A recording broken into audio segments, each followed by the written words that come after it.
ಪ್ರಿಯ ವೀಕ್ಷಕರಿಗೆಲ್ಲ ನನ್ನ ನಮಸ್ಕಾರಗಳು. ಮೈಸೂರಿನ ಕುವೆಂಪು ನಗರದಲ್ಲಿರುವ ಕಲಾ ಸುರುಚಿ ರಂಗಮನೆಯಲ್ಲಿ ಪ್ರತಿ ಶನಿವಾರ ನಡೆಯುವ ಕತೆ ಕೇಳೋಣ ಬನ್ನಿ ಕಾರ್ಯಕ್ರಮದ ಜೊತೆಗೆ ನಿನ್ನೆ ಭಾನುವಾರ ನಡೆದ ಕಲರವ ಮಕ್ಕಳ ಬೇಸಿಗೆ ಶಿಬಿರದ ಸಮಾರೋಪ ಸಮಾರಂಭದ ವಿಡಿಯೋವನ್ನು ಇವತ್ತು ನಿಮ್ಮೊಂದಿಗೆ ಹಂಚಿಕೊಳ್ತಾ ಇದ್ದೀನಿ. ಪ್ರತಿ ಶನಿವಾರದಂದು ನಡೆಯುವ ಕತೆ ಕೇಳೋಣ ಕಾರ್ಯಕ್ರಮದ ನಂತರ ಕನ್ನಡದ ಪದಕೋಶ ಕಾರ್ಯಕ್ರಮವಿರುತ್ತದೆ. ಅದನ್ನು ಕೇಳುತ್ತಾ ಇದ್ದರೆ ನಮಗೆಲ್ಲರಿಗೂ ನಮ್ಮ ಶಾಲಾ ದಿನಗಳು ನೆನಪಾಗಿ ಬಹಳ ಸಂತೋಷವಾಗುತ್ತದೆ. ಅಲ್ಲಿ ಬರುವ ಅನೇಕರಿಗೆ ಇದೇ ರೀತಿಯ ಭಾವನೆ ಬರುತ್ತದೆ. ಹೀಗೆ ಇದಕ್ಕೆ ಕಾರಣರಾಗಿರುವ ಶ್ರೀ ನಾಗರಾಜ್ ಬಾಲಕೃಷ್ಣಯ್ಯ, ಕೊಳ್ಳೇಗಾಲದ ಶರ್ಮರವರು ಸೇರಿದಂತೆ ಅನೇಕ ಸಂಪನ್ಮೂಲ ವ್ಯಕ್ತಿಗಳು ನಿರ್ವಹಿಸುತ್ತಿರುವ ಕಲಾ ಸುರುಚಿ ರಂಗಮನೆಯ ಕಾರ್ಯಕ್ರಮಗಳು ಅತ್ಯಂತ ಯಶಸ್ವಿಯಾಗಿ ಜನಪ್ರಿಯವಾಗಿವೆ. ಇದೇ ಶನಿವಾರ ಭಾನುವಾರ ನಡೆದ ಕಾರ್ಯಕ್ರಮಗಳಲ್ಲಿ ಅನೇಕ ಮಕ್ಕಳು ನಾಟಕ ನೃತ್ಯಗಳ ಮೂಲಕ ತಮ್ಮ ಪ್ರತಿಭೆಗಳನ್ನು ಪ್ರದರ್ಶನ ಮಾಡಿದ್ದು ಮತ್ತು ಇನ್ನೊಂದು ವಿಶೇಷವೆಂದರೆ ಗಾಂಧಾರಿ ವಿದ್ಯೆಯ ಪ್ರದರ್ಶನವು ಅತ್ಯಂತ ಅದ್ಭುತವಾಗಿತ್ತು. ಎರಡೂ ಕಾರ್ಯಕ್ರಮಗಳ ಕೆಲವು ದೃಶ್ಯಗಳನ್ನು ನಾನು ವಿಡಿಯೋ ಮಾಡಿ ನಿಮ್ಮೊಂದಿಗೆ ಹಂಚುತ್ತಿದ್ದೇನೆ. ದಯವಿಟ್ಟು ತಾವು ನೋಡಿ ನಮ್ಮ ದೇಶ, ಭಾಷೆ, ಸಂಸ್ಕೃತಿ ಇವುಗಳ ಪ್ರಗತಿಗೆ ನೀವು ಕೂಡ ಸಹಕರಿಸಿ ಎಂದು ಕೇಳಿಕೊಳ್ಳುತ್ತೇನೆ. ಧನ್ಯವಾದಗಳು. ಸೊ ಇದರಲ್ಲಿ ಏನು ನೀವು ನೋಡ್ತಾ ಇದ್ದೀರಾ ಬ್ರೈನ್ ಅಲ್ಲಿ, ಇದು frontal portion of the brain ಅಂತ ನಾವು ಹೇಳ್ತೀವಿ. ಇದರಲ್ಲಿ ಅಟೆನ್ಷನ್, ಪ್ಲಾನಿಂಗ್, ಡಿಸಿಷನ್ ಮೇಕಿಂಗ್ಗೆ ಈ ಫ್ರಂಟಲ್ ಪೋರ್ಷನ್ ಇಂಪಾರ್ಟೆಂಟ್. ಹಾಗೆ ಮೂವ್ಮೆಂಟ್ಗೆ ಈ ಪೋರ್ಷನ್ ಇಂಪಾರ್ಟೆಂಟ್, ಟಚ್ಗೆ ಈ ಪೋರ್ಷನ್ ಇಂಪಾರ್ಟೆಂಟ್, ವಿಷನ್ಗೆ back side of the brain ಅದು ಇಂಪಾರ್ಟೆಂಟ್. ಹಾಗೆ ಮೆಮರಿ ಪ್ರಾಸೆಸಿಂಗು, ಸ್ಪೀಚು, ಸ್ಮೆಲ್ಲು ಇದೆಲ್ಲದಕ್ಕೂ ಈ part of the brain important. ಹಾಗೆ ನೋಡಿ ಹಾರ್ಟ್ ರೇಟು, ಬ್ರೀದಿಂಗು ಅದಕ್ಕೆಲ್ಲ ಪಾನ್ಸ್ ಅಂಡ್ ಮೆಡುಲಾ ಅಂತ ನಾವು ಹೇಳ್ತೀವಿ, ಆ part of the brain. Cerebellum ಅಂತ ನಾವು ಹೇಳ್ತೀವಿ, ಇದು ಮೋಟರ್ ಕೋಆರ್ಡಿನೇಷನ್. ಬಟ್ ಇದು different parts of the brain. ಹಾಗೆ ನೋಡಿದ್ರೆ ಇದು brain, spinal cord. This is what is called as central nervous system. Most of us who have studied high school ಅಲ್ಲಿ ನೀವು ನೋಡಿರ್ತೀರ ಬ್ರೈನು, ಸ್ಪೈನಲ್ ಕಾರ್ಡ್, ಇದು ಸೆಂಟ್ರಲ್ ನರ್ವಸ್ ಸಿಸ್ಟಮ್. ಬಟ್ ಅದೇ ಇಲ್ಲಿಂದ nerves ಎಲ್ಲ ಬರ್ತಾ ಇರುತ್ತೆ, even to the tip of our fingers or tip of the toe. ಅಲ್ಲಿ ತನಕ ಬರೋದನ್ನ ಪೆರಿಫೆರಲ್ ನರ್ವಸ್ ಸಿಸ್ಟಮ್ ಅಂತ ಹೇಳ್ತೀವಿ. ನಾವೇನೋ ಟಚ್ ಮಾಡ್ತೀವಿ, ಅದಕ್ಕೆ ಸಿಗ್ನಲ್ಸ್ ಬ್ರೈನ್ ತನಕ ಹೋಗೋದೇ ಇಲ್ಲ. ಬ್ರೈನ್ ಅಲ್ಲಿ ನೋಡಿ ನೇಚರ್ ಎಷ್ಟು ಚೆನ್ನಾಗಿದೆ ಅಂದ್ರೆ ಬ್ರೈನ್ ತನಕ ಹೋಗಿ, ಯಾಕಂದ್ರೆ ಅಷ್ಟು ಫಾಸ್ಟ್ ಆಗಿರ್ಬೇಕು ನಮ್ಗೆ ರಿಫ್ಲೆಕ್ಸ್. ಅದಕ್ಕೆ ಗ್ಯಾಂಗ್ಲಿಯಾನ್ ಸೆಲ್ಸ್ ಅಂತ ಇರುತ್ತೆ ಸ್ಪೈನಲ್ ಕಾರ್ಡ್ ಅಲ್ಲಿ, ಅಲ್ಲಿಂದಾನೆ ಪ್ರಾಸೆಸ್ ಆಗ್ಬಿಟ್ಟು ನಾವು ಇದನ್ನ ತಕ್ಷಣ ಬಿಸಿ ಮುಟ್ಟಿದ್ರೆ ನಾವು ಕೈ ಎತ್ಕೊಂಡ್ಬಿಡ್ತೀವಿ. ಸೊ ಅಷ್ಟು ಕಾಂಪ್ಲೆಕ್ಸಿಟಿ, ಅಷ್ಟು ಫೈನ್ ಆಗಿ ನೇಚರ್ ನಮ್ಗೆ ಬ್ರೈನ್ ಕೊಟ್ಟಿದೆ. So we all have to take care of brain very well. ಯಾಕಂದ್ರೆ ಅಷ್ಟು ಕಾಂಪ್ಲೆಕ್ಸಿಟಿನ ಅಷ್ಟು ಚೆನ್ನಾಗಿ ದೇವ್ರು ಮಾಡ್ಕೊಟ್ಟಿದ್ದಾರೆ. ಅಷ್ಟು ಏನು ಅರಳು ಮರಳು ಅಂದ್ರೆ ಏನು ಅಂತ ಹೇಳ್ತೀನಿ. ಅದಾದ್ಮೇಲೆ ಏನೇನು ನಡೀತಾ ಇದೆ ನಮ್ಮ ಸಂಸ್ಥೆಯಲ್ಲಿ ಅನ್ನೋದನ್ನ ಹೇಳ್ತೀನಿ. ಆಮೇಲೆ ನೀವು ಕ್ವೆಶ್ಚನ್ ಆನ್ಸರ್ ನನಗೆ ಕೇಳ್ಬೋದು. ನನಗೇನು ಗೊತ್ತು ಅದನ್ನ ಹೇಳ್ತೀನಿ. ಅಕಸ್ಮಾತ್ ನನಗೆ ಗೊತ್ತಿಲ್ಲ ಅಂತ ಇರೋದನ್ನ ನಾನು ನಿಮ್ಗೆ ಏನಾದರೂ ನಿಮ್ಮ ನಂಬರು ಅಥವಾ ನಿಮ್ಗೆ ಏನಾದರೂ ಇಮೇಲ್ ಐ ಡಿ ಆ ಥರ ಇದ್ರೆ ನಾನು ನಿಮಗೆ ಅದ್ರ ಬಗ್ಗೆ ಏನಾದರೂ ತಿಳಿಸಕ್ಕೆ ನನ್ನ ಕೈಲಿ ಆದಷ್ಟು ನಾನು ಟ್ರೈ ಮಾಡ್ತೀನಿ. ನನ್ನ ಸಂಸ್ಥೆ ಬಂದು ಸೆಂಟರ್ ಫಾರ್ ಬ್ರೈನ್ ರಿಸರ್ಚ್ ಅಂತ. ಇದಿರೋದು IISc campus, Indian institute of science ಅಥವಾ ಟಾಟಾ ಇನ್ಸ್ಟಿಟ್ಯೂಟ್ ಅಂತ ಕರೀತಾರೆ. ಇದು 125 ವರ್ಷಗಳ ಹಿಂದಿನ ಸಂಸ್ಥೆ. ನಾಲ್ವಡಿ ಕೃಷ್ಣರಾಜ ಬಳಿಯಲ್ಲಿ ಇದ್ರ ಜಾಗ ಕೊಟ್ಟಿದ್ರು. ಅದಾದ್ಮೇಲೆ ಇದ್ರದ್ದು ಒಂದು ಹಿಸ್ಟ್ರಿನೇ ಇದೆ. ಒಂದು ಶಿಪ್ಪಲ್ಲಿ ಅಂದ್ರೆ ಹಡಗ್ನಲ್ಲಿ ವಿವೇಕಾನಂದ ಅವರು ಮತ್ತೆ ಟಾಟಾ ಹೋಗ್ಬೇಕಂದಾಗ ಅವರ ಒಂದು ಸಂವಾದದಿಂದ ಈ ಸಂಸ್ಥೆ ಹುಟ್ಕೋದು ಅಂತ. ಸೊ 125 ಇತಿಹಾಸ ಇದೆ IIScಗೆ. ಅದಾದ್ಮೇಲೆ 100ನೇ ವರ್ಷದಲ್ಲಿ ಸೆಂಟರ್ ಫಾರ್ ನ್ಯೂರೋ ಸೈನ್ಸ್ ಅಂತ ಸ್ಟಾರ್ಟ್ ಮಾಡೋದು. ಅವಾಗಿಂದ IIScನಲ್ಲಿ ನ್ಯೂರೋ ಸೈನ್ಸಸ್ ಬಗ್ಗೆ ಸಂಶೋಧನೆ ಸ್ಟಾರ್ಟ್ ಆಯಿತು. ಅದಾದ್ಮೇಲೆ 2012ನಲ್ಲಿ 2012ರಲ್ಲಿ ಸೆಂಟರ್ ಫಾರ್ ಬ್ರೈನ್ ರಿಸರ್ಚ್ ಅಂತ ಸ್ಟಾರ್ಟ್ ಆಯಿತು. Centre for brain research start ಆಗಿದ್ದು ಕ್ರಿಸ್ ಗೋಪಾಲಕೃಷ್ಣ, ಇನ್ಫೋಸಿಸ್ ಫೌಂಡರ್ ಯಾರಿದ್ದಾರೆ ಅವರ ಪ್ರತೀಕ್ಷಾ ಟ್ರಸ್ಟ್ ಅನ್ನೋ ಟ್ರಸ್ಟ್ ಇಂದ ಅವ್ರು ಏನ್ ಫಂಡ್ ಕೊಟ್ಟು ಕೊಟ್ಟಿದ್ದಾರೆ, ಅದರಿಂದ ಈ ಸಂಸ್ಥೆ ಸ್ಟಾರ್ಟ್ ಆಗಿದೆ. ಇದು ಒಂದು ಅಟೋನಮಸ್ ಸೆಂಟರ್, ಅದೇ ಒಂದು ಸೆಪರೇಟ್ ಸೆಂಟರ್ ಅಂಡರ್ IISc. ಭಾಷಣ ಇದೆ, ನಾನು ಇವಾಗ ಏನು ಟಾಕ್ ಕೊಡ್ತಾ ಇದ್ದೀನಿ ಅದು ಡಿಮೆನ್ಷಿಯಾ ಅನ್ನೋ ಬಗ್ಗೆ ಆಲ್ರೆಡಿ ನಿಮ್ಗೆ ಗೊತ್ತಿದೆ. ಇದ್ರಲ್ಲಿ ನಾನು ಏನು ಹೇಳ್ತೀನಿ ಅಂದರೆ ವಾಟ್ ಇಸ್ ಡಿಮೆನ್ಷಿಯಾ. ಡಿಮೆನ್ಷಿಯಾ ಅಂದರೆ ಏನು, ಅದರಲ್ಲಿ ಎಷ್ಟು ಥರದ ಡಿಮೆನ್ಷಿಯಾ ಇದೆ, ರಿಸ್ಕ್ ಫ್ಯಾಕ್ಟರ್ಸ್ ಏನೇನು ರಿಸ್ಕ್ ಫ್ಯಾಕ್ಟರ್ಸ್, ಫಸ್ಟ್ ನಿಮ್ಗೆ ಡಿಮೆನ್ಷಿಯಾ ಬರ್ತಾ ಇದೆ ಅನ್ನೋದಕ್ಕೆ ಏನೇನು early science, benefit of diagnosis ಅಂದರೆ ಡಯಾಗ್ನೋಸ್ ಆಗೋದ್ರಿಂದ ನಿಮ್ಗೆ ಏನು ಬೆನಿಫಿಟ್ ಸಿಗುತ್ತೆ, ಮತ್ತೆ ಟ್ರೀಟ್ಮೆಂಟ್ಸ್ ಏನು. ಟ್ರೀಟ್ಮೆಂಟ್ಸ್ ಅನ್ನೋದಕ್ಕೆ ಕ್ವೆಶ್ಚನ್ ಮಾರ್ಕ್ ಹಾಕಿದ್ದೀನಿ, ಯಾಕಂದರೆ ಟ್ರೀಟ್ಮೆಂಟ್ಸ್ ಇವಾಗ ಡಿಮೆನ್ಷಿಯಾದಲ್ಲಿ ತುಂಬ ಕಡಿಮೆ. ಸೊ ಆ್ಯಕ್ಚುಲಿ ಅದು disheartening to say as a researcher, ನಾನು ನಿಮಗೆ ಏನು ಮಾಡೋಕ್ಕಾಗಲ್ಲ ಡಿಮೆನ್ಷಿಯಾ ಇದೆ ಅಂತಂದರೆ ಅಂದಾಗ ಇವನ ಕ್ಲಿನಿಷಿಯನ್ ಯಾರೇ ಒಬ್ಬರು ಡಾಕ್ಟರ್ ಇರ್ಬೋದು, ಯಾರೋ ಮನೋವೈದ್ಯರಿರ್ಬೋದು, ಅದನ್ನು ಹೇಳೋಕ್ಕೆ ತುಂಬ ಕಷ್ಟ ಆಗುತ್ತೆ. ಆದರೆ ದಟ್ ಈಸ್ ರಿಯಾಲಿಟಿ. ಟ್ರೀಟ್ಮೆಂಟ್ ತುಂಬ ಕಡಿಮೆ. ನಾವು ಏನು ಮಾಡ್ತಾ ಇದ್ದೀವಿ ಈ ಸಮಸ್ಯೆನಲ್ಲಿ ಅಂದರೆ ಕೊಹಾರ್ಟ್ ಸ್ಟಡೀಸ್ ಅಂದರೆ ಒಂದು ಗುಂಪಿನ ಜನರನ್ನ ನಾವು ವಾಲಂಟಿಯರ್ಸ್ ಆಗಿ ತಗೋತೀವಿ. ಅವರನ್ನ 45 ವರ್ಷದಿಂದ ಜಾಸ್ತಿ ಇರೋರನ್ನ ಇದರಲ್ಲಿ ರಿಕ್ರೂಟ್ ಮಾಡ್ಕೊಂಡಿದ್ದೀವಿ. ಅಂದರೆ ಅವರು ವಾಲಂಟಿಯರ್ಸ್ ಆಗಿ ನಮ್ಮ ಸಂಸ್ಥೆನಲ್ಲಿ ಇದ್ದಾರೆ. ಅವರನ್ನ ನಾವು ಇಡೀ ಲೈಫ್ ಲಾಂಗ್ ಸ್ಟಡಿ ಮಾಡ್ತೀವಿ. ಅಂದರೆ ಅವ್ರಿಗೆ ಕಾಗ್ನಿಟಿವ್ ಟೆಸ್ಟ್ ಕೊಡ್ತೀವಿ. ಅಂದರೆ ಅವರ ಬುದ್ಧಿಶಕ್ತಿ ಎಷ್ಟು ಮಟ್ಟಿಗೆ ಕೆಲಸ ಮಾಡ್ತಾ ಇದೆ, ಅವ್ರ ರಿಸ್ಕ್ ಫ್ಯಾಕ್ಟರ್ಸ್ ಏನು, ಅಂದರೆ ಬ್ಲಡ್ ಇನ್ವೆಸ್ಟಿಗೇಷನ್ಸ್ ಮಾಡ್ತೀವಿ, MRI ಮಾಡ್ತೀವಿ. ಮತ್ತು ಅವ್ರನ್ನ 2 ವರ್ಷಕ್ಕೊಮ್ಮೆ 1 ವರ್ಷಕ್ಕೊಮ್ಮೆ ಹಾಗೆ ಪ್ರತಿ ಸತಿ ಲಾಂಜಿಟ್ಯೂಡ್ನಲ್ ಅಂತ ಪ್ರತಿ ಸತಿನೂ ಅವ್ರನ್ನ ಕಂಟಿನ್ಯೂಸ್ ಆಗಿ ನಾವು ಅವ್ರನ್ನ ಸ್ಟಡಿ ಮಾಡ್ಕೊಂಡು ಹೋಗ್ತೀವಿ. ಸೊ ಡಿಮೆನ್ಷಿಯಾ ಅಂದರೆ ಏನು? ಡಿಮೆನ್ಷಿಯಾ ಅನ್ನೋದು it's an illness or a syndrome or collection of signs and symptoms. ಅದು ಏನಂದರೆ ಡಿಮೆನ್ಷಿಯಾ ಅನ್ನೋದು ಒಂದು ಡಿಸೀಸ್ ಅಲ್ಲ, ಅದು ಮಲ್ಟಿ ಫ್ಯಾಕ್ಟೋರಿಯಲ್, ತುಂಬ ಫ್ಯಾಕ್ಟರ್ಸ್ ಇನ್ವಾಲ್ವ್ ಆಗಿ ಡಿಮೆನ್ಷಿಯಾ ಅನ್ನೋದು ಒಂದು ಸಿಂಪ್ಟಮ್ ಆಗಿ ಅಥವಾ ಒಂದು ಸಿಂಡ್ರೋಮ್ ಆಗಿ ನಿಮಗೆ ಕಾಣಿಸ್ಕೊಳ್ಳುತ್ತೆ. ಅದು ಏನು ಮೇಜರ್ ಅಂದರೆ decline in cognitive abilities. Decline in cognitive abilities ಅಂದರೆ ಮೆಮರಿನಲ್ಲಿ ಡಿಕ್ಲೈನ್ ಆಗುತ್ತೆ, ಲ್ಯಾಂಗ್ವೇಜ್ನಲ್ಲಿ ಡಿಕ್ಲೈನ್ ಆಗುತ್ತೆ, ಪರ್ಸೆಪ್ಷನ್ ಮತ್ತು ಅಟೆನ್ಷನಲ್ಲಿ ಡಿಕ್ಲೈನ್ ಆಗುತ್ತೆ, ಮತ್ತು ಚೇಂಜಸ್ ಇನ್ ಬಿಹೇವಿಯರ್ ಇರುತ್ತೆ, ಮೂಡ್ ಅಥವಾ ಪರ್ಸನಾಲಿಟಿ. ಒಬ್ಬ ಪರ್ಸನಾಲಿಟಿ ಇರೋರು ಒಂದು 60 ವರ್ಷ 70 ವರ್ಷ ಏನು ಪರ್ಸನಾಲಿಟಿ ಇರುತ್ತೆ ಅದು ಸ್ಲೋ ಆಗಿ ಚೇಂಜ್ ಆಗುತ್ತೆ ಡಿಮೆನ್ಷಿಯಾನಲ್ಲಿ. It's not age related forgetfulness or age related disorder. ಅಂದರೆ ಏಜ್ ಅಲ್ಲಿ ಜೊತೆಗೆ ನಿಮಗೆ ಫರ್ಗೆಟ್ಫುಲ್ನೆಸ್ ಬರೋದು ಬೇರೆ, ಡಿಮೆನ್ಷಿಯಾ ಅನ್ನೋದು ಬೇರೆ. ಇದೆರಡರಲ್ಲೂ ಒಂದು ಸಿಲ್ವರ್ ಲೈನ್ ಇದೆ, thin line between forgetfulness and dementia. Normal proteins ಅಂತ ಅದು ಬ್ರೈನಲ್ಲಿ ನ್ಯೂರಾನ್ಸ್ ಅಂತ ಇದೆ, ಅದು ಬ್ರೈನ್ ಸೆಲ್ಸು, ಅದು ಒಂದಕ್ಕೊಂದು ಕನೆಕ್ಟ್ ಆಗುತ್ತೆ, ಕನೆಕ್ಟ್ ಆಗಿ ಒಂದು ನೆಟ್ವರ್ಕ್ ಥರ ಇರುತ್ತೆ, ಅದರಿಂದ ಬ್ರೈನ್ ಆಗಿರೋದು. ಯಾವಾಗ ಆ ನೆಟ್ವರ್ಕ್ನಲ್ಲಿ ಅಬ್ನಾರ್ಮಲ್ ಪ್ರೋಟೀನ್ಸ್ ಯಾವಾಗ ಅದರಲ್ಲಿ ಅಕ್ಯುಮುಲೇಟ್ ಆಗುತ್ತೆ, ಸೇರ್ಕೊಳ್ಳುತ್ತೆ, ಅವಾಗ ಬ್ರೈನ್ ಸೆಲ್ಸ್ನ it starts killing brain cells. ಅದರಿಂದ ಕನೆಕ್ಷನ್ಸ್ ಹೋಗುತ್ತೆ, ಅದು ಚೇಂಜಸ್ ಇನ್ ಕಾಗ್ನಿಟಿವ್ ಡಿಕ್ಲೈನ್. ಅಂದರೆ ಏನೇನು ಚೇಂಜಸ್ ಆಗುತ್ತೆ ಡಿಮೆನ್ಷಿಯಾಗೆ ಅದಕ್ಕೆ ಅದು ಕಾಸ್. ಹಾಗೆ changes in blood vessels, supply to the brain is highly oxygen demanding organ. ಯಾಕಂದರೆ ನಾವು ತುಂಬ ಯೋಚನೆ ಮಾಡ್ತೀವಿ, ಅದಕ್ಕೆಲ್ಲ ಆಕ್ಸಿಜನ್ ಬೇಕು. ನಾನೇನು ಇವಾಗ ನಿಮ್ಮ ಜೊತೆ ಮಾತಾಡ್ತಾ ಇದ್ದೀನಿ, ಅದಕ್ಕೆ my body is taking so much of oxygen. ಇದನ್ನು ಥಿಂಕಿಂಗ್ ಪ್ರಾಸೆಸ್ ಯಾವಾಗ ಜಾಸ್ತಿ ಆಗುತ್ತೆ, ಆ ಸೆಂಟರ್ಸ್ ಆಫ್ ಬ್ರೈನ್ ಎಲ್ಲನೂ ಆಕ್ಟಿವೇಟ್ ಆಗುತ್ತೆ. ಸೊ ಅದರಿಂದ ಆಕ್ಸಿಜನ್ ಹೆಂಗೆ ಬರುತ್ತೆ, ಬ್ಲಡ್ ಹಾರ್ಟ್ ಪಂಪ್ ಮಾಡುತ್ತೆ, ಬ್ಲಡ್ಡು ಬ್ರೈನ್ ಹೋಗುತ್ತೆ, ಅದರಿಂದ oxygen demand of the brain ಅದು ಸಪ್ಲೈ ಆಗಿ ಅದನ್ನು ಅದು ಇಟ್ ವಿಲ್ ಸಪ್ಲೈಸ್. ಅಂದರೆ ಅದು ಬೇಕಾದ ಆಕ್ಸಿಜನ್ ಬ್ಲಡ್ಡಿಂದ ಅದು ತಗೊಳುತ್ತೆ. ಆದ್ದರಿಂದ blood supply to the brain important. ಈ ಡಿಸೀಸಸ್ ಆದಾಗ blood supply to the brain also gets affect. ಆಮೇಲೆ ಇದು ಪ್ರೋಗ್ರೆಸಿವ್ ಹೌದು, ಇಟ್ಸ್ ಅ ಕ್ರಾನಿಕ್ ಕಂಡೀಷನ್. ಆಮೇಲೆ ಡಿಫ್ರೆಂಟ್ ಪ್ಯಾಟರ್ನ್ಸ್ ಆಫ್ ಆನ್ಸೆಟ್ಸ್ ಇರುತ್ತೆ. ಒಬ್ಬ ಮನುಷ್ಯನಿಗೆ ಬಂದಂಗೆ ಅದೇ ಥರ ಇವಾಗ 65 ವರ್ಷಕ್ಕೆ ಒಬ್ರಿಗೆ ಬಂತು ಅಂತಂದರೆ ಎಲ್ಲರಿಗೂ 65 ವರ್ಷಕ್ಕೆ ಬರಬೇಕು ಅಂತಿಲ್ಲ, 70 ವರ್ಷಕ್ಕೆ ಬರ್ಬೋದು, 80 ವರ್ಷಕ್ಕೆ ಬರ್ಬೋದು. It depends on person to person. ಆಮೇಲೆ average age of duration of dementia onset to disease ಅಂತ ನಾವೇನು ಹೇಳ್ತೀವಿ ಅದು 8 ವರ್ಷಗಳ ಕಾಲ ಆಗುತ್ತೆ. ಈ ಡಿಕ್ಲೈನ್ ಏನಿದೆ 8 ವರ್ಷಗಳ ಕಾಲ ಅವ್ರದ್ದು ಪ್ರೋಗ್ರೆಷನ್ ಇರುತ್ತೆ ಡಿಮೆನ್ಷಿಯಾ. ಎಲ್ಲರಿಗೂ ನಮಸ್ಕಾರ, ಶುಭ ಸಂಜೆ. ಓಕೆ, ನಾವು ಇಲ್ಲಿ ಸರ್ನ ಅಪ್ರೋಚ್ ಮಾಡಿದ್ದು ಒಂದು ಹಾಗೆ ಕ್ಯೂರಿಯಾಸಿಟಿಗೋಸ್ಕರ ಅವರು ಕ್ಲಾಸಲ್ಲಿ ಇರುವಾಗ ಒಂದು ನೋಡಿದ್ದಾರೆ, ಹಾಗೆ ಒಂದು ಪ್ರದರ್ಶನ ಕೊಡಬಾರ್ದು ಅಂತ ಹೇಳಿದ್ದು ಆಯಿತು. ಏನಿದು ಗಾಂಧಾರಿಗೆ, ಏನಿದು ಇಂಟ್ಯೂಷನ್, ಕಾಮನ್ ಆಗಿ ಎಲ್ರಿಗೂ ಡೌಟ್ ಇರುತ್ತೆ. ಒಂದು ಸಣ್ಣದಾಗಿ ಒಂದು ಇಂಟ್ರೊಡಕ್ಷನ್ ಥರ ಹೇಳಬೇಕಂದ್ರೆ, ಇಂಟ್ಯೂಷನ್ ಇದು ಎಲ್ಲರಿಗೂ ಇರುತ್ತೆ. ಏನಕ್ಕೆ ಮಕ್ಳಿಗೆ ಮಾತ್ರ ನಾವು ಚೂಸ್ ಮಾಡ್ಕೊತೀವಿ, ಮಕ್ಳಿಗೆ ಮಾತ್ರ ಕಲಿಸ್ತಾ ಇದ್ದೀವಿ.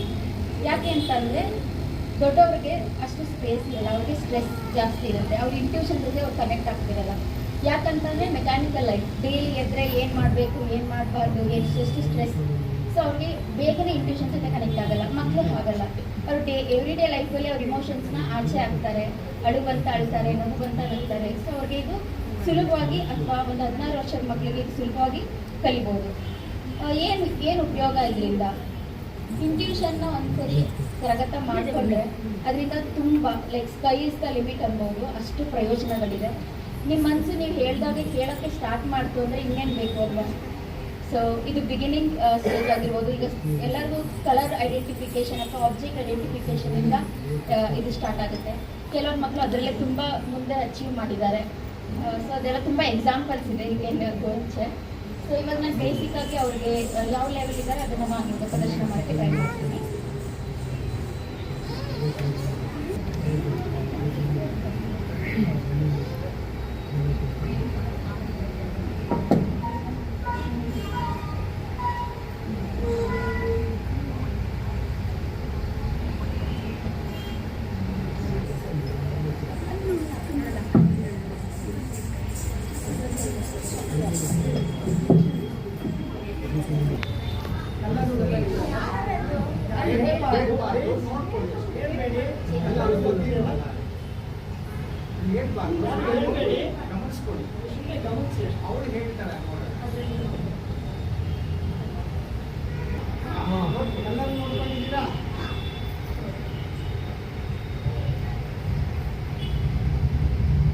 Green 2, blue.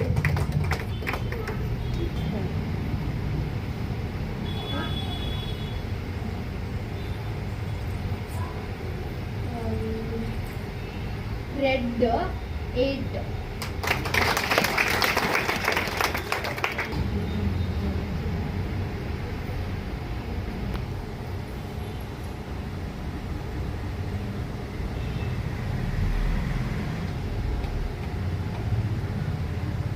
Green 4.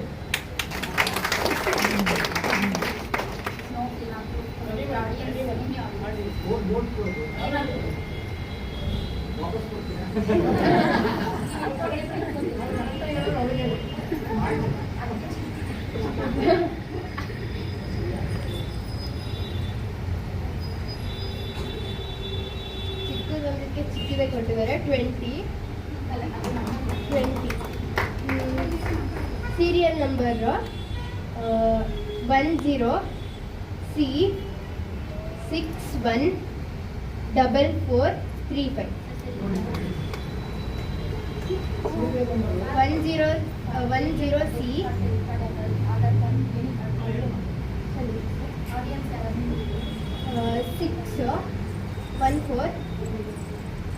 61445.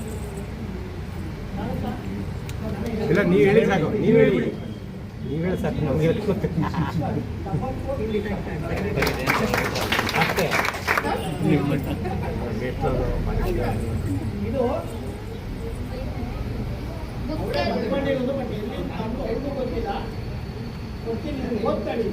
ಏನು ನಿರೂಪಣೆ ಮಾಡ್ತಾ ಇದ್ದಾರೆ ಅದನ್ನೇ ಓದ್ತಾಳೆ.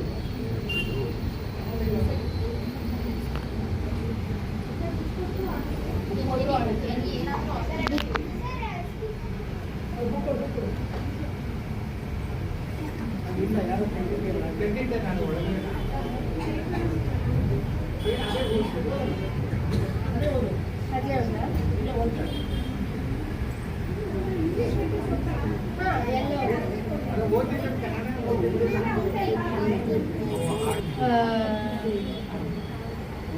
ಇದು news paper star of Mysuru ಅನ್ಕೊಳ್ತೀನಿ. ರೆಡ್ಡಲ್ಲಿದೆ battle for Varuna like .colon Amit Shah in Siddaramaiah's home turf.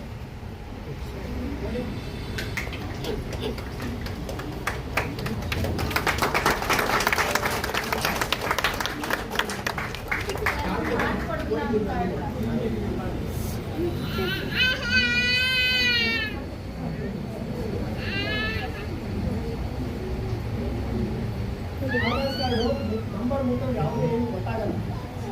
ಅದು ನಮಗೆ ಗೊತ್ತಾಗಲ್ಲ.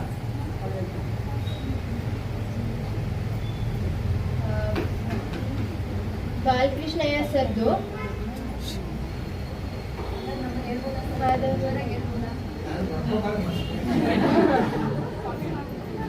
67 okay 40 date of birth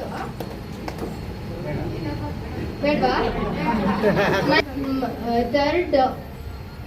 third 8 like 38 9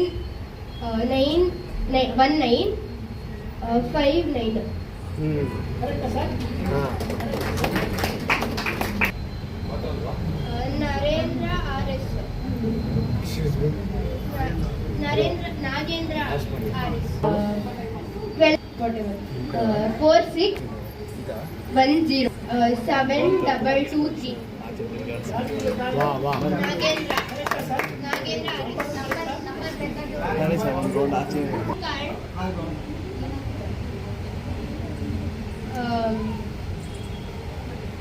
ಅದ್ರ ಮೇಲೆ ವೈಟ್ ಮತ್ತೆ ಕೆಳಗಡೆ ಡಾರ್ಕ್ ಗ್ರೀನ್ ತರ ಏನಾದ್ರು ಕೆಳಗಡೆ ಲೈನ್ ಡಾರ್ಕ್ ಗ್ರೀನ್ ಅಥವಾ ಗ್ರೀನ್ ಕಲರ್ದು ಬಾರ್ಡರ್ ಬಂದಿದೆ ಅನ್ಕೊಳ್ತೀನಿ. ಫಿಸಿಯೋ ವೃಕ್ಷ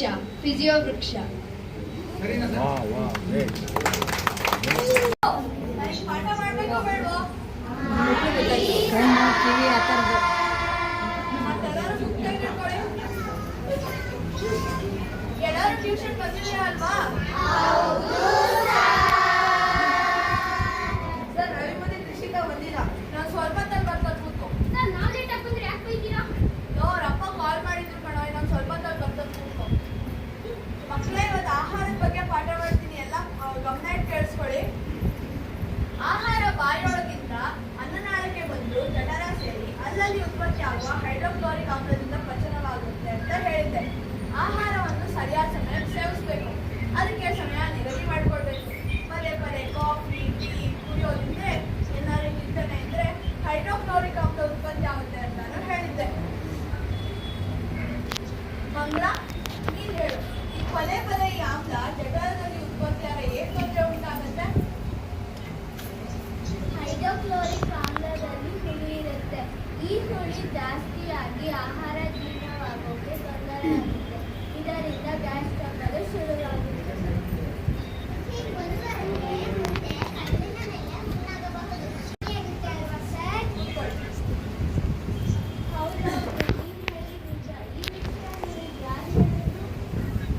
ಪೇಪರಲ್ಲಿ ಬಂದಿದ್ದು ಓದಿ ತಿಳ್ಕೊಂಡೆ.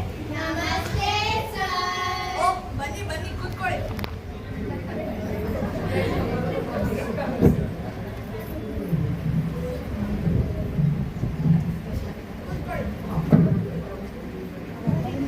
ಸಾರಿ ಸರ್, ಸ್ವಲ್ಪ ಲೇಟ್ ಆಗ್ಬಿಟ್ಟು. ಪರವಾಗಿಲ್ಲ.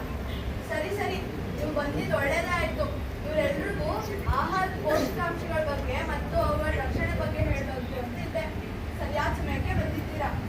ಏನಪ್ಪ ರವಿ, ಆಹಾರ ಯಾಕೆ ತಿನ್ಬೇಕು ಹೇಳು? ಸರ್, ಹೊಟ್ಟೆ ಹಸಿತಲ್ಲ ಅದಕ್ಕೆ. ಹೊಟ್ಟೆ ಹಸಿತೆ ಆದ್ರಿಂದ ಆಹಾರ ಸೇವಿಸ್ಬೇಕು. ಹೊಟ್ಟೆ ಹಸಿದ್ರೆ ಆಹಾರ ಸೇವಿಸಿದ್ರೆ ಏನಾಗತ್ತಮ್ಮ? ಹೊಟ್ಟೆ ಹಸಿದು ಸುಸ್ತಾಗುತ್ತೆ, ಕೈ ಕಾಲು ಆಡಲ್ಲ ಅನ್ನೋದಾಗುತ್ತೆ. ಸರಿ, ಹಸಿವು ಪರಿಹಾರಕ್ಕೆ ಆಹಾರ ಸೇವಿಸಬೇಕು ನಿಜ. ಆಹಾರ ಸೇವನೆಯಿಂದ ಇನ್ನೂ ಪ್ರಯೋಜನಗಳಿವೆ. ಯಾರು ಹೇಳ್ತೀರಾ? ಯೋಚನೆ ಮಾಡಿ ಹೇಳಿ. ಸರ್, ನಾನು ಹೇಳ್ತೀನಿ. ಹೇಳು. ಆಹಾರ ಸೇವನೆಯಿಂದ ನಮ್ಮ ದೇಹಕ್ಕೆ ಶಕ್ತಿ ಬರುತ್ತೆ, ಅಲ್ಲದೆ ನಮ್ಮ ದೇಹ ಬೆಳೆಯೋದಕ್ಕೆ ಸಹಾಯ ಆಗುತ್ತೆ. ಹೌದು, ನೀವು ಯಾವ್ಯಾವ ಹೊತ್ತಿನಲ್ಲಿ ಆಹಾರ ಸೇವಿಸ್ತೀರಾ? ನೀನ್ ಹೇಳು ಅಮೋಘ. ಬೆಳಗ್ಗೆ 8:30ಕ್ಕೆ ಚಿಂಬಿದ್ದು ಹಾಲು ಕುಡಿತೀನಿ. ಮಧ್ಯಾಹ್ನ ಶಾಲೆಯಲ್ಲಿ ಬಿಸಿ ಊಟ ಕೊಡ್ತಾರೆ, ಅಲ್ಲೇ ಊಟ ಸಾಕು ಮಾಡ್ತೀನಿ. ನಿಲ್ಸು ಅಮೋಘ. ಆಯುಷಿ, ನೀನ್ ಹೇಳು. ಸಂಜೆ ಏನ್ ತಗೋತ್ಯಾ? ಸಂಜೆ ಮನೆಗೆ ಹೋದಾಗ ಬಿಸ್ಕೆಟ್, ರಾಗಿ ಮುದ್ದೆ, ಈ ಥರ ಯಾವ್ದಾದ್ರು ತಿಂತೀನಿ. ರಾತ್ರಿ 8 ಗಂಟೆಗೆ ಊಟ ಮಾಡ್ತೀನಿ. ಏನ್ ಮಕ್ಳೇ, ನೀವು ಅಮೋಘ ಮತ್ತೆ ಆಯುಷಿ ಹೇಳಿದಾಗೆ ಆಹಾರ ಸೇವಿಸೋ ಅಭ್ಯಾಸ ಇಟ್ಕೊಂಡಿದ್ದೀರಿ ತಾನೆ? ಆಹಾರದ ಬಗ್ಗೆ ಎಲ್ಲ ಓದ್ಕೊಂಡಿದ್ದೀರಾ ಅಲ್ವಾ? ಅದೇ ತರ ನಮ್ಮ ಅಂಗಾಂಗಗಳ ಬಗ್ಗೆ ಎಲ್ರಿಗೂ ಗೊತ್ತಿಲ್ಲ ತಾನೆ? ಯಾಕೆ? ಯಾರಿಗೂ ಗೊತ್ತಿಲ್ವಾ? ಸರಿ, ನಾನೇ ಹೇಳ್ತೀನಿ, ಗಮನ ಇಟ್ಟು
ತೆಳ್ಳನ ಉದ್ದನೆ ಸುಂದರಿ ಕರುಳು ನಾನು, ಕರುಣೆಗೆ ಹೆಸರಾಗಿರುವವಳು ನಾನು. ನಾನಿಲ್ಲದಿದ್ದರೆ ಆಹಾರ ದಂಡಕದ ಮಾಡುವುದು, ಬೇಡವಾದ ಆಹಾರ ಮಗನಾಗಲು ನಾನು ಬೇಕಬೇಕು, ನಾನೇ ಸುಂದರಿ. ನಾನೆಚ್ಚು, ನಾನೆಚ್ಚು, ನಾನೆಚ್ಚು, ಸಾಕು.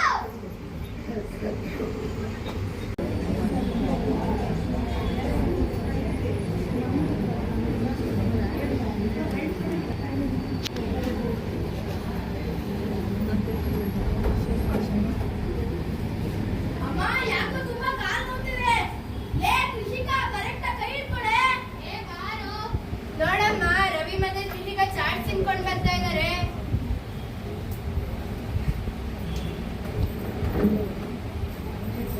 ಅಕ್ಕ, ಯಾಕೋ ತುಂಬಾ ಕಾಲು ನೋವ್ತಿದೆ ಅಕ್ಕ. ಒಂಥರ ಸುಸ್ತಾಗ್ತಿದೆ. ನಿಮ್ಗೀಗ ಯಾಕಾಯ್ತು ಅಂತ ಗೊತ್ತಾ? ಅಪ್ಪ ಅಮ್ಮ ನಾನು ನಿಮ್ಗೆ ಎಷ್ಟ್ ಸತಿ ಹೇಳಿಲ್ಲ ಚೆನ್ನಾಗ್ ತರಕಾರಿ ತಿನ್ನು ಅಂತ. ನೀನೆಲ್ ಕೇಳ್ತೀಯಾ? ನಾನೇನ್ ಮಾಡ್ದೆ ಅಕ್ಕ? ನನ್ಗೆ ಬೈತಿದ್ದೀರಾ? ಮಳ್ಳ ಏನ್ ಮಾಡ್ದೆ ಅಂತ ಕೇಳ್ತೀಯಾ? ಮಳ್ಳಿ ಮಳ್ಳಿ ಮಂಚಕ್ಕೆ ಎಷ್ಟು ಕಾಲು ಅಂತ ಕೇಳಿದ್ರೆ 3 ಮತ್ತೊಂದೊಂಥರಲ್ಲ ಹಾಗಾಯ್ತು. ಏನಕ್ಕ, ಏನೋ ಗಾದೆ ಬೇರೆ ಹೇಳ್ತಿದ್ಯಾ? ಹೌದು ಕಣೋ, ನಿನ್ನಂತವ್ರು ಹೀಗೆ ಹೇಳ್ಬೇಕು. ಊಟಕ್ಕೆ ಕೂತಾಗ ಊಟ ಮಾಡ್ತೀನಿ, ಇದು ಒಂದು ಪ್ರಶ್ನೆನಾ? ತಲಹರಟೆ, ಅದನ್ನೆಲ್ಲ ಅವಳು ಹೇಳಿದ್ದು. ತಿಂಡಿ ತಿನ್ಬೇಕಾದ್ರೆ ಉಪ್ಪಿಟ್ಟಲ್ಲಿ ತರಕಾರಿ ಇದ್ರೆ ಅದನ್ನೆಲ್ಲ ಈಚೆಗೆ ಹಾಕ್ತೀಯಾ? ಉಪ್ಪಿಟ್ಟು ಮಾಡಿದ್ರು ಅಷ್ಟೇ, ಸಾಗು ಮಾಡಿದ್ರು ಅಷ್ಟೇ, ಹುಳಿ ಮಾಡಿದ್ರು ಅಷ್ಟೇ, ಕೊನೆಗೆ ಪಲ್ಯ ಮಾಡಿದ್ರು ಅಷ್ಟೇ. ಯಾಕೆ ಅಂದ್ರೆ ಪಲ್ಯದಲ್ಲಿ ತರಕಾರಿ ಬಿಟ್ರೆ ಇನ್ನೇನಿರುತ್ತೆ? ಒಟ್ನಲ್ಲಿ ನಿನ್ ಕೆಲಸ ಏನು ಅಂದ್ರೆ ತರಕಾರಿನೆಲ್ಲ ಈಚೆಗೆ ಬಿಸಾಕಿ ತರಕಾರಿನ ವೇಸ್ಟ್ ಮಾಡೋದೇ ನಿನ್ ಕೆಲಸ ಅಲ್ವಾ ರವಿ? ಅಮ್ಮ, ಯಾಕೋ ನಂಗೆ ತರಕಾರಿನೇ ಇಷ್ಟ ಆಗಲ್ಲ ಕಣಮ್ಮ. ರವಿ, ನಿಮ್ಮ ಅಕ್ಕ ಹೇಳ್ತಾ ಇರೋದ್ರಲ್ಲಿ ಏನ್ ತಪ್ಪಿತ್ತು? ಅವಳು ಹೇಳಿದ್ದು ನಿಜ. ನಿನ್ ಮನೆ ಸರಿಯಾಗಿ ಊಟ ಮಾಡಲ್ಲ. ಯಾಕೆ ಗೊತ್ತಾ? ಅಮ್ಮ ಅಮ್ಮ ನಾನ್ ಹೇಳ, ನನಗ್ ನಿಜ ಏನು ಅಂತ ಗೊತ್ತಾಯ್ತು. ನಿಜ ಹೇಳ್ತಾರಂತೆ, ನಿಜ. ಅದೇನ್ ಹೇಳು ನೋಡೋಣ. ಅಮ್ಮ ನಿನ್ ಮುದ್ದಿನ ಮಗ ಇದನ್ನಲ್ಲ, ಮಗ ಮತ್ತೆ ಮಕ್ಳಿದಾರಲ್ಲ ದಿನ ಚಾಟ್ಸ್ ತಿಂತಾರೆ, ಸಂಜೆ ಫಾಸ್ಟ್ ಫುಡ್ ತಿಂತಾರೆ. ಮನೆ ಊಟ ಅದ್ ಹೆಂಗಲ್ಲ ಸೇರುತ್ತೆ? ಕೇಳ್ದೇನೋ ಸತ್ಯ ಏನು ಅಂತ ಈಗ್ಲಾದ್ರೂ ಗೊತ್ತಾಯ್ತಲ್ಲ. ನೀನು ಹೊರ್ಗಡೆ ಹಾಳು ಮೂಡುತ್ತಿದ್ರೆ ಮನೆ ಊಟನೂ ನುಚ್ಚೋಲ್ಲ. ನಿನ್ ಆರೋಗ್ಯನೂ ಹಾಳಾಗುತ್ತೆ ಕಣೋ. ಅಮ್ಮ ಮೊನ್ನೆ ನಮ್ ಶಾಲೆಯಲ್ಲಿ ಸಿಡಿ ಆಗಿ ತೋರಿಸಿದ್ರು. ಅದ್ರಲ್ಲಿ ಬೇಕರಿ ಫುಡ್, ಫಾಸ್ಟ್ ಫುಡ್ ಮತ್ತೆ ಚಾಟ್ಸ್ ತಿಂದ್ರೆ ಏನಾಗುತ್ತೆ ಅಂತ ನಂಗೆ ಅರ್ಥ ಆಯ್ತು ಕಣಮ್ಮ. ಹೌದಾ ಗೌರಿ? ಅದೇನ್ ತಿಳ್ಕೊಂಡೆ, ನಂಗೂ ಸ್ವಲ್ಪ ಹೇಳು. ಪಾನಿಪುರಿ, ಮಸಾಲ್ ಪುರಿ, ಗೋಬಿ ಮಂಚೂರಿ ಇದನ್ನೆಲ್ಲ ಚಾಟ್ಸ್ ಅಂತಾರೆ ಅಲ್ವೇನೋ ರವಿ? ಮಟ್ಕಾಪುರಿ ಬಿಟ್ಟೆ ಬಿಟ್ಟೆ. ನೋಡ್ದ್ಯಮ್ಮ ಕಳೆ ಹೇಗ್ ಸಿಕ್ಬಿದ್ದ ಅಂತ. 2-3 ದಿವಸ ಫಾಸ್ಟ್ ಫುಡ್ ತಿಂತಾನೆ ಇದ್ರೆ ದಿನ ತಿನ್ಬೇಕು ಅನ್ನೋ ಚಟ ಶುರು ಆಗುತ್ತೆ. ಕೆಲವ್ರು ವಡೆ ನೆಂಚ್ಕೊಂಡ್ ತಿಂತಾಗೆ, ನಿನ್ ಮಗ ಗೋಬಿ ಮಂಚೂರಿನ ನೆಂಚ್ಕೊಂಡ್ ತಿಂತಾನೆ. ಆಮೇಲೆ ಊಟನೇ ಮಾಡಲ್ಲ. ನಾಲ್ಗೆ ರುಚಿ ಹಚ್ಚಿ ಬಾ ಬಾ ಅಂತ ಕರೀತೆ ಅಲ್ವೇನೋ ರವಿ? ಹೌದೌದಕ್ಕ, ಈಗ ನಮಗೂ ಆಗುತ್ತೆ, ಈಗ ಯಾಕಾಗುತ್ತೆ? ನೋಡು ಕೃಷಿಕ, ಗಮನ ಇಟ್ಟು ಕೇಳಿಸ್ಕೊ. ಇದಕ್ಕೆಲ್ಲ ಟೇಸ್ಟ್ ಮೇಕರ್ ಅಂತ ಹಾಕ್ತಾರೆ. ಹೌದು ಗೌರಿ, ಟಿವಿಲಿ ಅಡ್ಗೆ ತಿಂಡಿ ಮಾಡೋ ಕಾರ್ಯಕ್ರಮ ಬರುತ್ತಲ್ವಾ, ಅದ್ಯಾವಾಗ್ಲೂ ಟೇಸ್ಟ್ ಮೇಕರ್ ಅಕ್ಕಿ ಅಂತ ಹೇಳ್ತಾನೆ ಇರ್ತಾರೆ. ಅದ್ ಕೇಳಿ ಕೇಳಿ ನನ್ಗಂತೂ ತಲೆ ಚಿಟ್ಟಿಡ್ದೋಗಿದೆ. ಯಾಕೆ ಅದ್ ಹಾಕ್ಬಾರ್ದ? ಅಮ್ಮ, ಚೈನಾದವ್ರು ಇದಾರಲ್ಲ, ಅವರು ಅಜಿನೋಮೋಟೊ ಅನ್ನೋ ಕೆಮಿಕಲ್ ನ ಅಡ್ಗೆ ಬಳಸ್ತಾರಂತೆ. ಅದನ್ನ ಇಲ್ಲಿ ಟೇಸ್ಟ್ ಮೇಕರ್ ಅಂತಾರೆ ಅಮ್ಮ. ಅಕ್ಕ, ಟೇಸ್ಟ್ ಮೇಕರ್ ಅಂದ್ರೆ ರುಚಿ ಬರ್ಸೋದು. ರುಚಿ ಬರ್ಲಿ ಅಂತ ಹಾಕ್ತಾರೆ, ಅದ್ರಲ್ಲೇನ್ ತಪ್ಪು? ರುಚಿ ಬರ್ಲಿ ಅಂತಾನೆ ಹಾಕೋದು ರವಿ. ಆದ್ರೆ ಇದನ್ನ ತಿಂತಾನೆ ಇದ್ರೆ ಎಂತ ಕಾಯಿಲೆ ಬರುತ್ತೆ ಗೊತ್ತಾ? ಎಂತ ಕಾಯಿಲೆ ಬರುತ್ತೆ? ಅಪ್ಪ, ಅರ್ಬುದ ರೋಗ ಬರುತ್ತಂತೆ. ಅದೇನಕ್ಕ ಅರ್ಬುದ ರೋಗ ಅಂದ್ರೆ? ಅದೇನೆ ಕ್ಯಾನ್ಸರ್ ಬರುತ್ತಾ? ನಮ್ ಗೋಬಿ ಅಂದ್ರೆ ಕೋಸು. ಕೆಲವೊಬ್ರು ಹೂಕೋಸ್ ಬೆಳೆಸ್ ಮಾಡ್ತಾರೆ, ಇನ್ನಿಬ್ಬರು ಎಲೆಕೋಸ್ ಬೆಳೆಸ್ ಮಾಡ್ತಾರೆ. ಅದನ್ನ ಬೆಳೆಸಿದಾಗ ಕ್ರಿಮಿನಾಶಕನ ಸ್ಪ್ರೇ ಮಾಡ್ತಾರೆ. ಅದ್ರಲ್ಲಿ ಹುಳಾನು ಇರುತ್ತಂತೆ ರವಿ. ಕೆಲವೊಬ್ರು ರಾಬ್ದಾಸೆಗೆ ಸರಿಯಾಗಿ ತೊಳೆಯೋದು ಇಲ್ಲ, ಕೆಟ್ಟೋಗಿರೋ ಕೋಸ್ನೆ ಹಾಕ್ತಾರೆ. ಅದನ್ನ ತಿಂದಾಗ ನಮ್ಗೆ ಗ್ಯಾಸ್ ಟ್ರಬಲ್ ಬರುತ್ತೆ, ಹೊಟ್ಟೆ ಉರಿ ಬರುತ್ತೆ, ಹೊಟ್ಟೆ ನೋವು ಬರುತ್ತೆ. ಅಪ್ಪಣ್ಣಿ, ಗೋಬಿ ಮಂಚೂರಿ ತಿಂತ್ಯಾ? ಗೋಬಿ ಮಂಚೂರಿ ಏನೇ ಗೌರಿ, ಗೋಬಿ ಮಂಚೂರಿ ತಿಂತ್ಯಾ? ಗೋಬಿ ಮಂಚೂರಿ ಯಾರು ಬೇಕಂತೆ? ನಿಮ್ ಮಗ ಮಗ್ಳಿಬ್ರು ಇದಾರಲ್ವಾ, ನಮ್ ಕಣ್ ತಪ್ಸಿ ಹೊರ್ಗಡೆ ಹೋಗಿ ಅದೇನೇನೋ ಚಾಟ್ಸ್ ಪಾಟ್ಸ್ ಎಲ್ಲ ತಿಂತಾರಂತೆ. ಅದೆಲ್ಲ ತಿನ್ಬೇಡ, ಆರೋಗ್ಯಕ್ಕೆ ಕೆಟ್ಟದ್ದು ಅಂತ ನಿಮ್ ಮುದ್ದಿನ ಮಗಳು ಗೌರಿ ಪಾಠ ಹೇಳ್ತಾ ಇದ್ದಾಳೆ. ಏನ್ರು ಬನ್ನಿ ಇಲ್ಲಿ.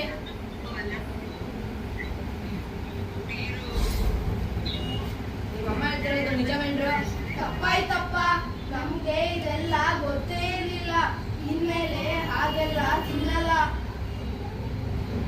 ಗೌರಿ ನಿನ್ನ ತಮ್ಮ ತಂಗಿಗೆ ಚಾಟ್ಸ್ ಬಗ್ಗೆ ಹೇಳಿದ್ಯೋ ಅಥವಾ ಅಪ್ಪ ನೀವು ಕೇಳಿಸ್ಕೊಳ್ಳಿಲ್ವಾ? ನಾನು ಬರೀ ಚಾಟ್ಸ್ ಏನಾಗುತ್ತೆ ಅಂತ ಮಾತ್ರ ಹೇಳಿದೀನಿ. ಇನ್ನು ಬೇಕರಿ ಫುಡ್, ಫಾಸ್ಟ್ ಫುಡ್ ಬಗ್ಗೆ ಇನ್ನೂ ಏನು ಹೇಳಿಲ್ಲ ಅಪ್ಪ. ಸದ್ಯ ಒಳ್ಳೇದಾಯ್ತು, ನಂಗೂ ಸ್ವಲ್ಪ ಹೇಳೋ ಬುದ್ಧಿದ್ಯಲ್ಲ, ನಾನೇ ಇದ್ರ ಬಗ್ಗೆ ಹೇಳ್ತೀನಿ. ರವಿ, ಒಂದೆರಡು ಬೇಕರಿ ಫುಡ್ ಏನೋ ನೋಡೋಣ. Bread, bun, biscuit, cake, puffs, dilkhush, dil pasand. ಶಾಬಾಷ್. ಪರವಾಗಿಲ್ಲ ಕಣ್ರು, ನಾನು ನಿಮ್ಗೆ ಒಂದೆರಡು ನೋಡ್ರೆ ನೀವು ಇಡೀ ಪಟ್ಟಿ ಕೊಡ್ತಾ ಇರಲ್ಲ. ಇದನ್ನೆಲ್ಲ ಮಾಡೋದು ಹೆಚ್ಚಾಗಿ ಮೈದಾ ಹಿಟ್ಟಿನಲ್ಲಿ. ಅಪ್ಪ ಅದ್ರ ಜೊತೆಗೆ ಇವುಗಳನ್ನೆಲ್ಲ ಅತಿ ಹೆಚ್ಚು ಸೆಂಟಿಗ್ರೇಡ್ ತಾಪಮಾನದಲ್ಲಿ ಬೇಯಿಸ್ತಾರಂತೆ. ಅದ್ರ ಜೊತೆಗೆ ಆ ಕ್ರೀಮ್ ಇದೆಯಲ್ಲ ಅಮ್ಮ, ಅದನ್ನ ಬೆಣ್ಣೆ, ಡಾಲ್ಡಾ ಮತ್ತೆ ಸಕ್ಕರೆ ಮಿಶ್ರಣದಿಂದ ಮಾಡ್ತಾರೆ. ಅವು ನಾಲಿಗೆಗೆ ಮಾತ್ರ ರುಚಿಕಾರಿ. ಆದ್ರೆ ಅದೇನೇದು ಆದ್ರೆ ಗೀದ್ರೆ ಅಂತ ಬೇರೆ ರಾಗ ಎಳಿತಾ ಇದೆಯಾ? ಅಮ್ಮ ಅವುಗಳನ್ನ ತಿಂದದ್ದೇ ಆದ್ರೆ ಅಂದ್ರೆ ಅವುಗಳನ್ನ ತಿನ್ನೋದನ್ನೇ ಅಭ್ಯಾಸ ಮಾಡ್ಕೊಂಡ್ರೆ ಮೈ ದಪ್ಪ ಆಗುತ್ತೆ, ತೂಕನೂ ಹೆಚ್ಚಾಗುತ್ತೆ. ಅಗತ್ಯಕ್ಕಿಂತ ಹೆಚ್ಚು ತೂಕ ಆದಾಗ BP ಹೆಚ್ಚಾಗುತ್ತೆ, ಹಾರ್ಟ್ ಪ್ರಾಬ್ಲಮ್ಸ್ ಬರುತ್ತೆ, ಕೊನೆಗೆ ಸ್ಟ್ರೋಕ್ ಹೊಡೆಯುತ್ತೆ. ಏನೇ ಗೌರಿ, ನಿನ್ಗೆ ಸುಮ್ಮನೆ ಇರಕ್ಕಾಗಲ್ವಾ? ಮಕ್ಳುಗಳಿಗೆ ಏನೇನು ಹೇಳಿ ಯಾಕೆ ಎದುರಿಸ್ತೀಯ ನೀನು? ಏನೇನೋ ಯಾಕ ಮನೆಯಲ್ಲಿ ನಾನು ಹೇಳ್ತಿರೋದು ಸತ್ಯ. ಸತ್ಯ ಯಾವಾಗ್ಲೂ ಕಹಿಯಾಗೆ ಇರುತ್ತೆ. ಅಪ್ಪ ಅಪ್ಪ ಬೇಕರಿ ಫುಡ್ ಬಗ್ಗೆ ಚೆನ್ನಾಗಿ ಹೇಳ್ರಿ, ಫಾಸ್ಟ್ ಫುಡ್ ಬಗ್ಗೆನೂ ಹೇಳಪ್ಪ. ಅದೇ ಬೀದಿಲಿ, ಗಾಡಿಲಿ, ವ್ಯಾನ್ ಅಲ್ಲಿ ಮಾಡ್ತಾರಲ್ಲ, ಇಡ್ಲಿ, ದೋಸೆ, ಪೂರಿ, ವಡೆ, ಕಾಜು, ನೂಡಲ್ಸ್, ಹೀಗೆ ಇವನ್ನೆಲ್ಲ ಗೌರಿ, ಇವನ್ನೆಲ್ಲ ಹೋಟೆಲ್ಗಿಂತ ಕಡಿಮೆ ಬೆಲೆಗೆ ಯಾಕೆ ಮಾಡ್ತಾರೆ? ಅಪ್ಪ ಆ ತಿಂಡಿಗಳನ್ನ ತಯಾರಿಸ್ತಾರಲ್ಲ, ಅವಾಗ ಗುಣಮಟ್ಟದ ವಸ್ತುಗಳನ್ನ ಬಳಸೋದೇ ಇಲ್ಲ, ಶುಚಿತ್ವನೂ ಸರಿಯಾಗಿರೋದಿಲ್ಲ. ಕರಿಯೋದಕ್ಕೆ ಆ ಹಳೆ ಎಣ್ಣೆನೆ ಬಳಸ್ತಾರಂತೆ. ಅದನ್ನ ತಿಂತಾನೆ ಇದ್ರೆ ವಾಂತಿ, ಬೇದಿ, ಜ್ವರ, ಆಸಿಡಿಟಿ, ಗಂಟು ನೋವು, ಶೀತ ಇಂಥ ಕಾಯಿಲೆಗಳೆಲ್ಲ ಬರುತ್ತೆ. ಅದೇ ಕಾಯಿಲೆಗಳು ಕೊನೆಗೆ ನನ್ಗೂ ಸ್ವಲ್ಪ ಜಾಗ ಕೊಡಿ, ನನ್ಗೂ ಸ್ವಲ್ಪ ಜಾಗ ಕೊಡಿ ಅಂತ ಕಾಯ್ತಾ ಕೂತಿರುತ್ತಂತೆ. ಅಪ್ಪ ಅಪ್ಪ ತಪ್ಪಾಯ್ತಪ್ಪ, ನಮ್ಗೆ ಇದೆಲ್ಲ ಗೊತ್ತೇ ಇರ್ಲಿಲ್ಲ. ಇನ್ಮೇಲೆ ಹಾಗೆಲ್ಲ ತಿನ್ನಲ್ಲ, ನಿಜವಾಗ್ಲು. ಸರಿ ಸರಿ ಬಾನು, ಏನು? ಇವರಿಬ್ಬರನ್ನು ಕರ್ಕೊಂಡು ನನ್ನ ಸ್ನೇಹಿತ ಮುರಳಿ ಮೇಷನ್ ಇದ್ದಾನಲ್ಲ, ಅವನ ಹತ್ರ ಕರ್ಕೊಂಡು ಹೋಗು. ಆಹಾರದ ಬಗ್ಗೆ ಇನ್ನಷ್ಟು ಮಾಹಿತಿ ಕೊಡ್ತಾನೆ. ಸರಿ ಸರಿ, ಬನ್ನಿ ಹೋಗೋಣ. ಬ್ಯಾಗ್ ಎತ್ಕೊಳ್ಳಿ ಇಬ್ರು.